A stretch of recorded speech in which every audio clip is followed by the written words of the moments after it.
அனைவருக்கும் வணக்கம். ஆணாதிக்கம் நிறைந்த சமூகத்தில் தோற்றுப்போகும் பெண்களால் மட்டுமே குடும்பங்கள் வாழ்கின்றன. இப்படி போட்டிருக்கீங்க. இந்த காலத்துல எங்கெங்க ஆணாதிக்கம் இருக்கு அப்படின்னு சொல்லி நிறைய பேர் கேட்டிருக்கீங்க. உங்களுக்கான பதிவு தான். நாம போடுறது எல்லாமே சமூகத்துல பரவலா அதிகப்படியா, அதாவது 90% என்ன நடக்குதோ அதுதான் நாம பேசக்கூடிய விஷயங்களா இருக்கணும். எங்கேயோ ஒரு 10% பெண்கள் சம உரிமையோட சமத்துவமா அந்த வீட்டுல வாழறாங்க அப்படின்னா அதை பத்தி நம்ம பேசல. என்ன நிறைய சதவிகிதம் இருக்கோ அதை பத்தி தான் நம்ம பேச முடியும். அதுவும் பெண்கள்னு ஏன் எப்ப பார்த்தாலும் நீங்க பெண்களை பத்தியே தான் சொல்லிட்டு இருக்கீங்க அப்படின்னு சொல்றீங்க. அதுக்கு முக்கியமா காரணம் இருக்கு. ஒரு திருமணமான ஒரு பெண் தான் அவ தன்னுடைய குடும்பத்தை விட்டு இன்னொரு வீட்டுக்கு போறான்.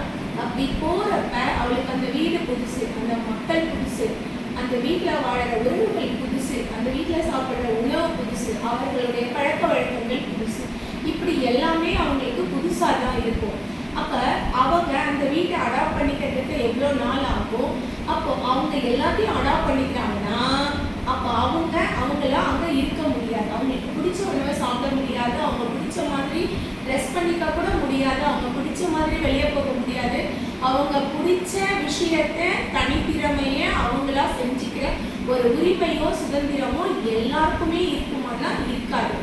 அப்போ அவங்க என்ன நினைக்கிறாங்களோ அதை செய்ய முடியாத, ஆனா தான் ஒரு குழந்தை பெற்றுட்டோமே என்ன பண்றது அப்படின்றதுக்காக தன்னுடைய வாழ்க்கையை தியாகம் செய்து தன்னுடைய விருப்பம் என்ன, தன்னோட உரிமை என்ன, இதை பத்தின புரிதல் கூட அவங்களுக்கு இருக்காது. அதை யோசிக்க கூட நேரம் இருக்காத அளவுக்கு தான் அவங்க அந்த குடும்பத்துல உழந்துகிட்டே இருப்பாங்க.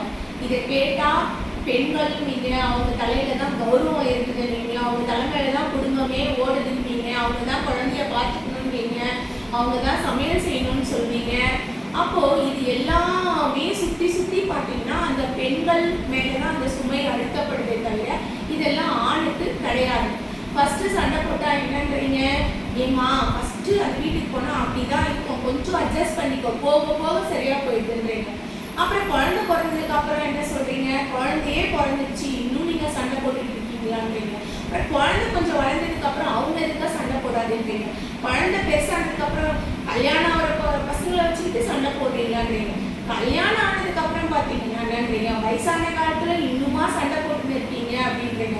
அப்ப இன்னும் எவ்வளோ காலம்னா ஒரு பெண் அந்த குடும்பத்துக்காகவும் அந்த ஆண் சொல்றான்றதுக்காகவும் அந்த புள்ள சொல்றான்றதுக்காகவும் வாழ்க்கை பூரா கேட்டுன்னு இருந்தா அவ வாழ்க்கைய அவ எப்போ வாழறது? அதற்காகத்தான் இந்த பதிவு.